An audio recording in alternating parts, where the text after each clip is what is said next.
They call it a castle, a fairy tale dream perched on the California coast, a playground for movie stars and millionaires. The official story paints a portrait of an eccentric genius, William Randolph Hearst, building a European fantasy under the American sun. But this official story is a carefully constructed facade, as deceptive as the building itself. This was never a home. It was a fortress, an unfinished 28-year obsession built not to entertain the world, but to escape it. A world that Hearst himself had created, funded by the sensational headlines and manufactured outrage of his vast media empire. This structure is not a monument to wealth, it is a monument to fear, and its true story is defined not by its glamour, but by the legacy of a film its owner tried to destroy. This investigation peels back the golden veneer to expose the raw structure beneath. It forces us to ask the questions the tour guides ignore. Why would the master of publicity, a man who built an empire on public spectacle, create a sanctuary of such extreme, paranoid isolation? How did a simple plan for a comfortable campsite spiral into a project so vast it was never even finished? These aren't questions of taste. They are clues to a motive. They lead us to one central mystery that changes everything we think we know about this place. What, exactly, was William Randolph Hearst so terrified of? And what secrets were these lavish walls truly built to keep out? Before you can understand the fortress, you must first understand the treasure it was built to protect, and more importantly, the dirty engine that produced it. William Randolph Hearst did not just own businesses, he commanded an empire.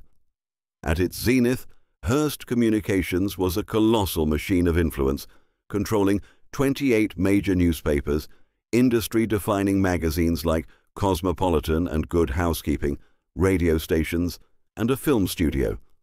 Every day, his version of reality reached 20 million people. He didn't just report the news, he decided what it was. This power was forged in the furnaces of yellow journalism, a method he did not invent, but perfected into an art form. The strategy was brutally effective, screaming, oversized headlines about crime, sex, and scandal. Stories built not on facts, but on emotion. He understood that fear and outrage sold more papers than truth. The most infamous example remains the Spanish-American War, a conflict he fanned into existence with sensational, often fabricated, tales of Spanish brutality in Cuba. He didn't cover the war, he helped start it. To legitimize this machinery of outrage, he coated it with a thin veneer of prestige, hiring celebrated writers like Mark Twain and Jack London. It was a calculated move, lending literary credibility to publications that otherwise preyed on the public's basest instincts. He was selling a product, and that product was a carefully managed version of the world, packaged and delivered daily to the American doorstep. The castle on the hill would become the ultimate expression of this impulse, a world entirely of his own making. But here lies the first secret, the foundational crack in the myth. The empire was a voracious beast that often failed to feed itself. Many of his papers were not profitable. The endless river of cash required to fund his obsessions, including the castle itself, didn't flow from journalism. It was pumped from a deeper, older source, the massive mining fortune inherited from his father, George Hearst. This palace of artifice wasn't built on the power of the press. It was built on the brute force wealth of the earth, a fact that changes the entire story. Money provides the means, but it never explains the motive. To understand why this fortress exists, you can't look at ledgers. You have to look at ghosts. Construction began in 1919, not as a celebration of new wealth, but as a reaction to a profound loss. The death of his mother, Phoebe Apperson Hearst. It was her land he inherited, her $10 million that fueled the initial work. This project was never about the future. It was a desperate attempt to build a bulwark against the past. It was Phoebe who, at the age of 10, had taken her son on a grand tour of Europe. It was in the shadows of ancient castles and soaring cathedrals that the vision for his own kingdom was born. So when he began to build on this hill, he wasn't creating a home. He was trying to resurrect a memory, to give physical form to a shared dream he had with his mother. Every stone was laid not just as part of a house, but as a piece of a monument to her. But a monument is also a wall, and this one was designed for defense. For all his public bombast, the creator of mass sensations was a deeply shy and private man. This remote peak was the ultimate control room.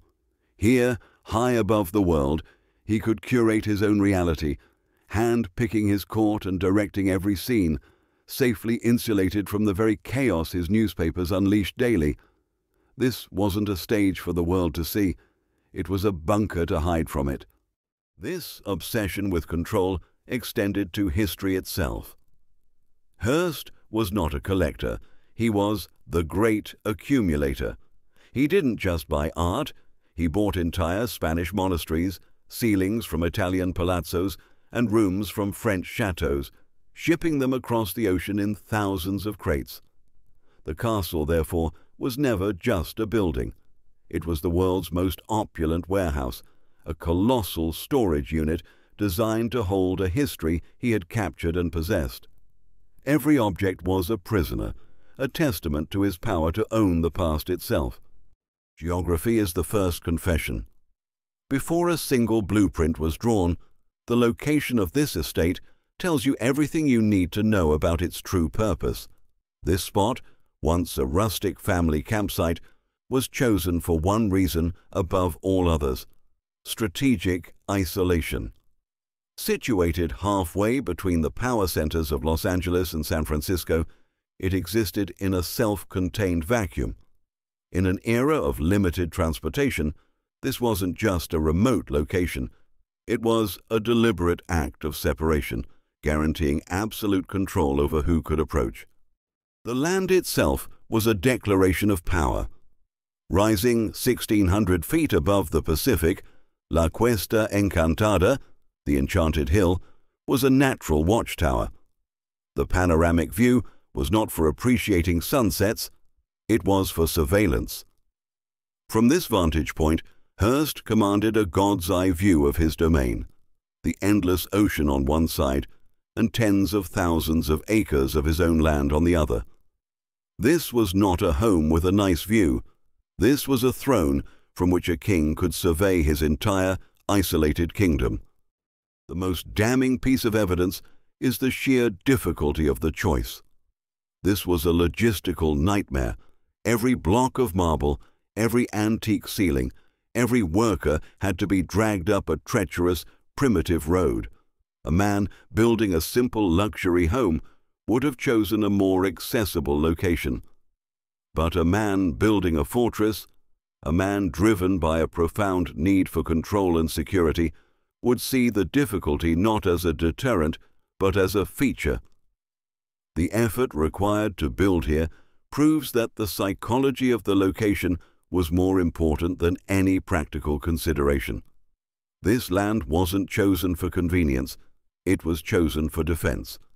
Do not call it architecture, call it a confession, written in stone and steel. The exterior of this compound is not designed for beauty, it is designed to send a clear, unmistakable message of absolute power. What is passed off as eclectic Mediterranean revival is, in reality, a psychological blueprint. The main house, the 68,500 square foot behemoth known as Casa Grande, is not a home. Its twin towers and grand facade were modeled directly on a Spanish cathedral. This was not a choice of aesthetics, it was a claim of divinity. Think about what a cathedral is built for. It is a structure designed to inspire awe, to diminish the individual and elevate a higher power. Hearst was not building a house for his family, he was building a temple to himself. The towers that dominate the skyline are not bell towers calling the faithful to prayer. They are watchtowers, extensions of his own paranoid gaze, asserting dominance over the entire landscape. This is not the home of a citizen. It is the palace of a self-appointed god-king. This deception is reinforced by the very layout of the estate. The 3 guest houses, or casitas, appear from the main terrace as modest, single-story companions, carefully arranged not to challenge the supremacy of Casa Grande. But this is a calculated illusion, a trick of forced perspective. They are part of a meticulously staged performance designed to manage the perceptions of his guests from the moment they arrived. Step to the side of these cottages, and you discover the architectural lie. They are, in fact, sprawling, multi-story villas that cascade down the steep hillside, hidden from the main court. The design intentionally misleads the eye, creating and enforcing a visual hierarchy. It tells every visitor where they stand in this kingdom, as a subordinate, always in the shadow of the master's house, which remains eternally and unassailably supreme. But the most profound evidence is buried deeper in the very materials of the building. Beneath the veneer of ancient European stone lies a brutal, modern secret, reinforced concrete. This was an industrial fortress built with the most advanced structural technology of its day to withstand fire, earthquakes, and the passage of time. It was engineered not to charm, but to endure. This is not the work of a dreamer. It is the work of a man preparing for a siege. Over this modern skeleton, he grafted a new skin, a mosaic of plundered history. He wasn't decorating, he was transplanting legitimacy. He flayed the walls of European monasteries and stripped ceilings from Italian palazzos, shipping them across the world in thousands of wooden crates.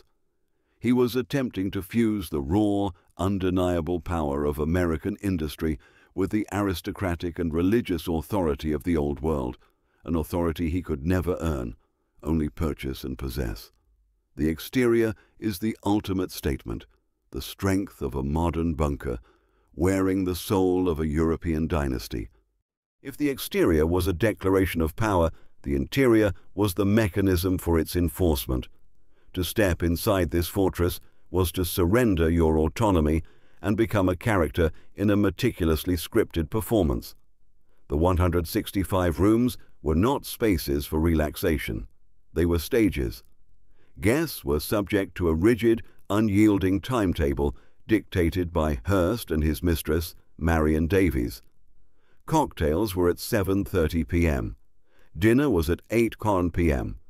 Punctuality was not a suggestion, it was a command. The heart of this social machine was the grand dining hall, the refectory. This was not a room for sharing a meal, it was a daily judgment chamber.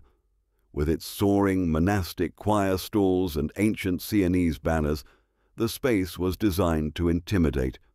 Here, Hearst wielded his ultimate weapon of social control, the seating chart. A guest's placement at the long table was a public verdict on their current standing in his favor, a silent, brutal re-establishment of the court's hierarchy delivered every single evening. This illusion of absolute, effortless order was maintained by a hidden world.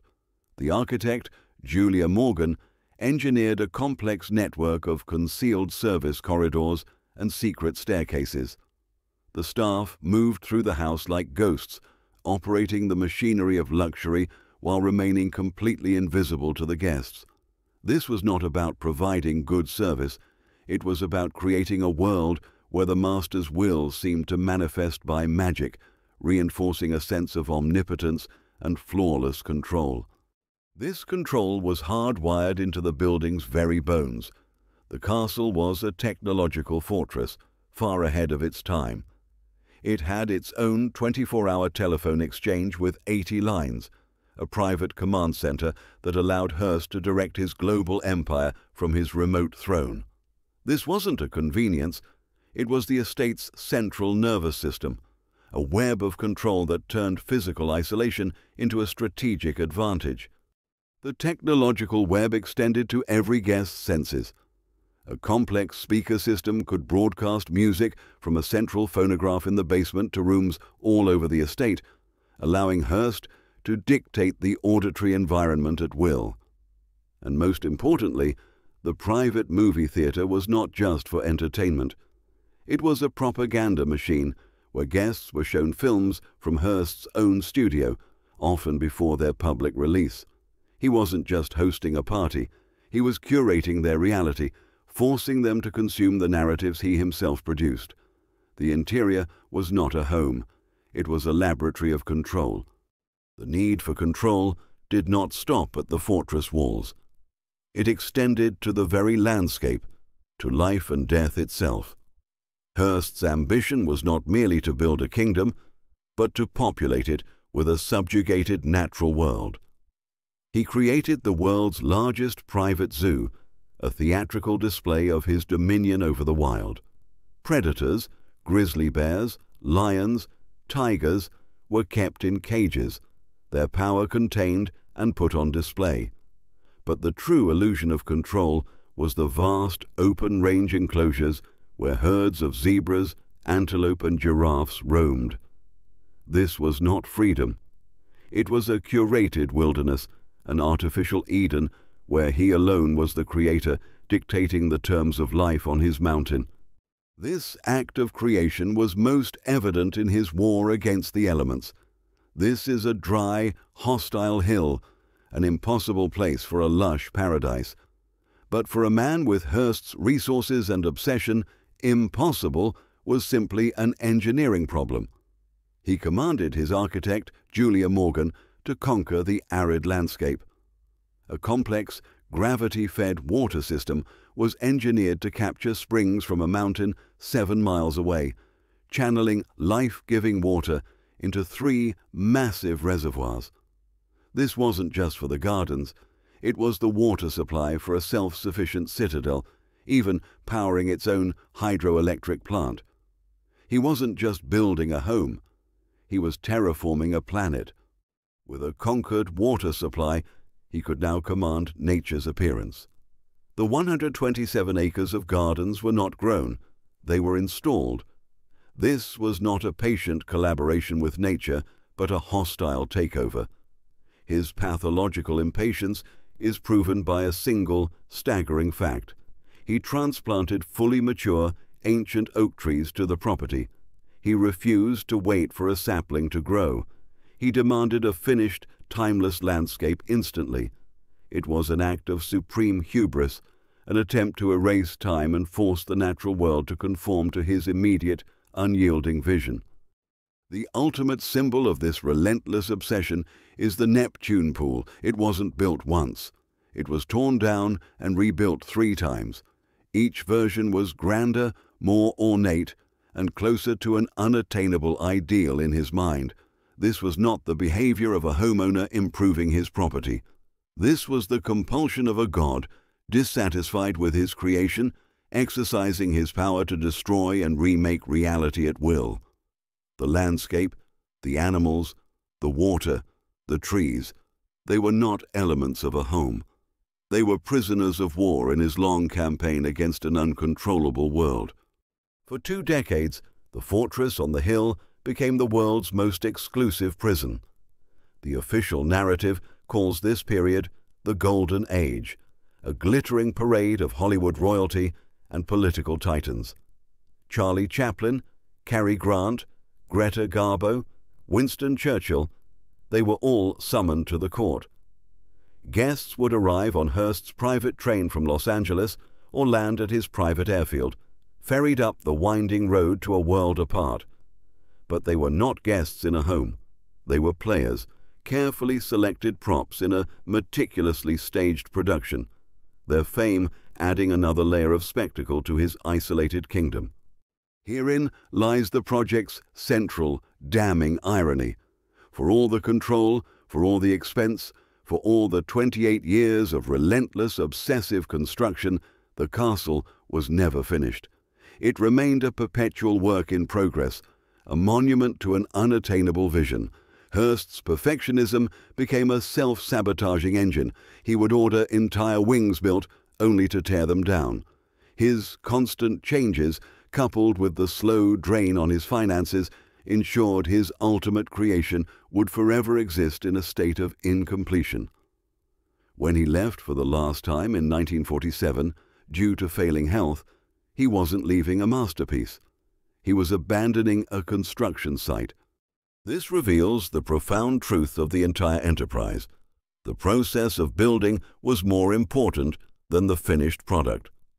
The castle was an idea, an obsession he could control remotely, a project that could never disappoint him if it was never truly complete. This is proven by the nature of its creation. Hearst was a king who ruled his kingdom from afar. The entire construction was micromanaged through a blizzard of thousands of letters and telegrams sent to his long-suffering architect Julia Morgan from hotel rooms and boardrooms across the globe. Their correspondence is one of the most extensive architectural records in history, but it is not the dialogue of a client and a builder. It is the record of a puppet master pulling strings from a distance. He was not creating a home to live in. He was directing an elaborate fantasy, a projection of his own psyche. The fortress on the hill was never truly real for him. It was an abstract symbol of power, a dream he could manipulate from afar, but one he could never, and perhaps never intended to, fully inhabit. The ultimate irony is that the man who built a fortress to control his world ended up creating a monument to his own inability to achieve finality. A fortress can be defended against armies, against time, against the elements, but this fortress was not built to withstand the most dangerous weapon of all, a better story. In 1941, the assault came, not from a rival tycoon or a political enemy, but from a 25-year-old filmmaker named Orson Welles. His film, Citizen Kane, was not an attack on Hearst's business or his politics. It was an attack on his soul, and it targeted the one place where he believed he was invincible, his fortress on the hill. The film's genius was in its weaponization of Hearst's own creation against him. The fictional estate of Xanadu was not merely a caricature of the castle, it was a psychological autopsy. Welles understood that the grandeur was a lie, a thin veil draped over a profound emptiness. On screen, the magnificent assembly rooms became cold, echoing tombs. The priceless art collection was reduced to a meaningless pile of junk. The castle, which Hearst intended as a monument to his power and taste, was reframed as the world's most opulent prison, built by a lonely, bitter man desperate to buy a love he could never truly earn. Welles didn't attack the stone, he attacked the motive, and in doing so, he exposed the entire project as a colossal, tragic failure. Hearst's reaction was not one of a man shrugging off a bad review. It was the panicked, furious response of a king whose citadel had been breached. He declared total war. He mobilized the entire weight of his media empire not to critique the film, but to erase it from existence. A complete blackout was ordered. The words "Citizen Kane" were forbidden from appearing in any Hearst newspaper or radio broadcast. He engaged in a campaign of blackmail and intimidation, threatening Hollywood studio heads like Louis B. Mayer with waves of negative press and exposure of their personal scandals if they did not help him bury the film. He pressured theater chains, warning them that any cinema showing Kane would be banned from advertising in his papers, a potential death sentence for their business. He was trying to strangle the film in its cradle. In the short term, the campaign was brutally effective. The film's distribution was crippled. Its box office performance was disastrous. The controversy severely damaged Orson Welles' career in Hollywood. By all conventional measures, Hearst had won. He had protected his fortress from the insult, but it was a Pyrrhic victory of the highest order. In his desperate, thuggish attempt to murder the film, Hearst inadvertently granted it immortality. The controversy became the film's legend. The story of the powerful tycoon trying to crush a work of art became even more compelling than the film itself. He had lost control of the narrative, the one thing he had spent his entire life mastering. This is The Great Eclipse. The film survived its initial suppression and was slowly rediscovered, eventually hailed as one of the greatest cinematic achievements in history. And as its reputation grew, its version of the story became the definitive one. The fictional narrative proved to be more powerful, more durable, and more real than the stone and mortar reality on the hill. The public no longer saw William Randolph Hearst, the brilliant, complex media mogul. They saw Charles Foster Kane, the tragic megalomaniac. They no longer saw a magnificent castle. They saw Xanadu, the cold, lonely monument to a wasted life. The fortress he had built for 28 years to define his legacy was now defined by the very story he sought to destroy. The eclipse was total, and it was permanent. A fortress of stone can hold back an army, but no wall, no matter how high, can hold back arithmetic. The Great Depression was not just a financial crisis. For Hearst, it was the final, unblockable invasion of the real world into his fantasy kingdom. The crash of 1929 was the beginning of the end. As the nation's economy collapsed, the advertising revenue that fueled his media empire evaporated. Yet the spending, the relentless, obsessive acquisition of art, and the endless construction on the hill continued as if nothing had changed. The machine was hemorrhaging cash, but the architect of the dream refused to wake up. The numbers, however, were unforgiving. By 1937, the fiction of infinite wealth had dissolved into a brutal reality, a corporate debt of $126 million. This is the arithmetic of total defeat. The man who had built an empire on the principle of absolute personal control was forced into the ultimate humiliation. To avoid complete bankruptcy, he had to surrender financial command of his own companies to a board of trustees. The king was deposed, not by a rival, but by a balance sheet. Accountants now dictated the terms of his existence. The consequences were immediate and catastrophic for the fantasy on the hill. The first order from the new regime was to stop the bleeding. Construction on the castle was halted instantly. The dream was frozen in its incomplete state, the noise of hammers and saws replaced by a sudden, permanent silence. Then came the great dismantling. The great accumulator was forced to become the great liquidator. The priceless art and antiques, the very soul of his plundered history, were no longer treasures. They were assets, catalogued and put up for sale in department stores to pay off his colossal debts. The final act of this tragedy was the destruction of his private Eden. The zoo, that living theatre of his dominion over nature, was a luxury the empire could no longer afford.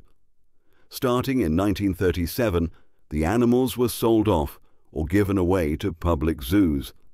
The grizzly bears, the lions, the exotic herds that roamed his curated wilderness were now just entries in a ledger. The magic was gone, stripped away by the cold logic of profit and loss. The fortress had not fallen to an enemy army. It had simply, finally, been foreclosed on by reality. The king was dead. His fortress, silent and incomplete, now stood as a colossal, multi-million-dollar problem. For the Hearst Corporation, the castle was not a legacy to be cherished. It was a financial black hole, an unsustainable folly that devoured money with the same voracious appetite as its creator. The dream had become a liability. A solution was needed, not one of honor or memory, but one of brutal, corporate pragmatism. In 1958, the deal was struck. The corporation gifted the castle and its immediate grounds to the state of California. But do not mistake this for an act of public generosity. This was an act of strategic abandonment. It was a way to escape the crushing weight of taxes and maintenance, to offload an impossible burden onto the public purse, while retaining the Hearst brand name and the profitable ranch lands surrounding the property. The fortress, built to ensure ultimate privacy, was sold for the price of its own survival, its gates thrown open to the very public it was designed to repel. The private kingdom was dead. The public theme park was born. But in the wake of this meticulously managed surrender, something wild and uncontrollable broke free.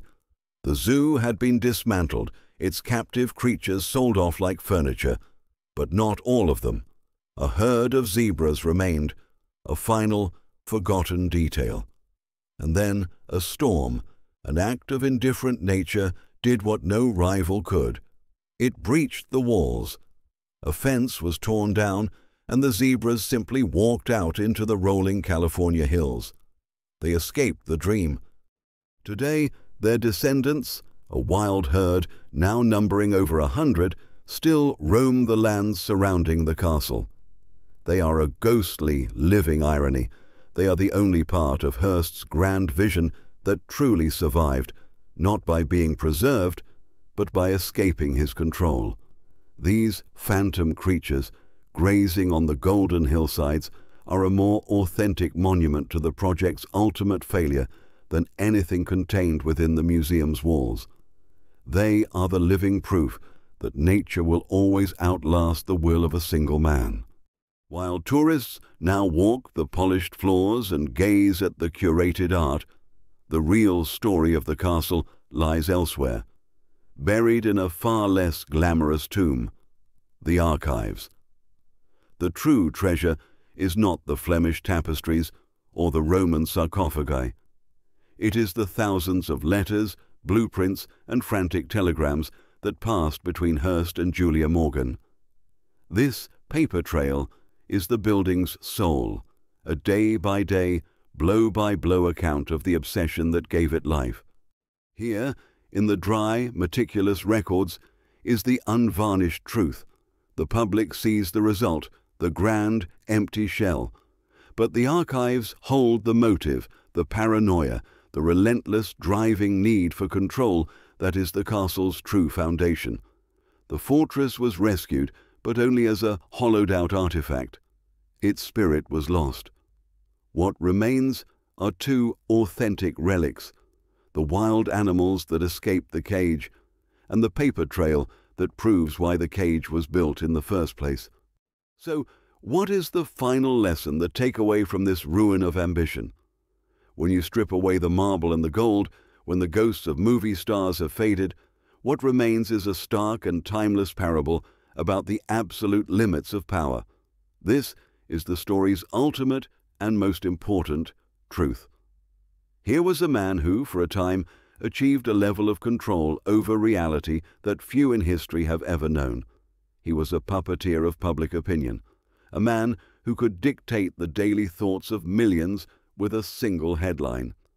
He could start wars, create celebrities, and destroy political careers. His power was vast, intangible, and terrifyingly effective. He made the fundamental fatal error of a tyrant. He came to believe that this intangible power could be made permanent, that it could be solidified into something real and eternal. He thought he could build a legacy out of stone and steel. The castle was his ultimate attempt to do just that. It was to be his fortress against mortality, against criticism, against the judgment of history itself. Every block of imported stone was a testament to his belief that if you build something big enough, expensive enough, and isolated enough, you can control the story it tells. He was wrong. The weapon that finally breached his defenses was not made of steel. It was made of light and shadow. It was a story told on a flickering screen. Citizen Kane was an intangible thing, a narrative that existed only in the minds of its audience. Yet this ghost, This fiction proved more powerful and more permanent than all his tons of concrete and all his millions of dollars. He used his immense real-world power to crush it, and he succeeded only in ensuring its immortality. He won the battle for distribution, but lost the war for his own soul. This is the lesson that echoes down to our own time. It proves that narrative is the most potent force in human affairs. A story, once told effectively, cannot be unbuilt. It cannot be bought off. It cannot be silenced indefinitely. A physical fortress can protect a body, but it cannot protect a legacy from a more powerful idea. Hearst controlled the paper, but Wells controlled the myth. And in the end, the myth is all that matters. The castle on the hill is not a monument to Hearst's power, it is a monument to its failure. It stands today as a silent, beautiful tombstone, marking the spot where a great man's story was stolen from him. And so, for any who would investigate the past, this story provides a vital, practical lesson. It is a masterclass in how to read the evidence. Do not come to this place as a tourist or as an art historian. Come as a psychologist. Come as a forensic accountant. The official tour is a distraction, a carefully polished lie designed to keep you focused on the surface. To understand this place, you must ignore the beauty and search for the fear that created it. The keys to this fortress are not held by the museum guides. They are buried in the archives. You must begin with the financial records, with the cold arithmetic of the debt. The ledgers tell a more honest story than any tapestry. They reveal an obsession spiraling out of control, a desperate attempt to spend his way to a reality that could never exist. The debt is the confession that the dream was always fundamentally bankrupt. Then you must turn to the letters. The thousands of telegrams and notes between Hearst and Julia Morgan are the most intimate psychological record we have. They are not architectural plans. They are bulletins from a war being fought inside one man's mind. In them, you will find not the confidence of a visionary, but the frantic impatience and insecurity of a man terrified of losing control. This is the motive, confessed in his own hand, day after day, for 28 years. Finally, you must study his war against Citizen Kane. His reaction to the film is the Rosetta Stone for this entire investigation. His panicked, thuggish campaign to destroy it is the ultimate proof of its accuracy. It was not the reaction of a man who has been slandered, but of a man who has been exposed. In that conflict, the mask of the imperial tycoon is dropped, and we see the terrified, vulnerable figure at the center of it all. This is the story of a fortress. But it is not a story about construction. It is a story about an escape from reality, from loneliness, and ultimately from himself.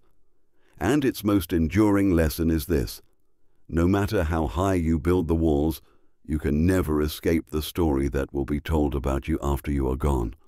Unearthing these hidden histories, piecing together the motives buried in archives and financial reports, is a deep and demanding process. The official stories are designed to be easy. The truth never is.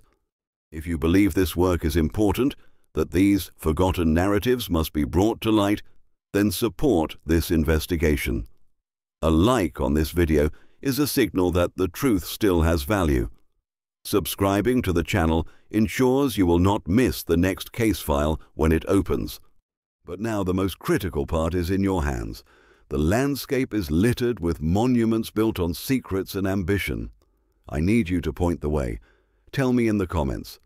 What fortress, what dynasty, what architectural ghost holds a story that needs to be told? Where do we investigate next?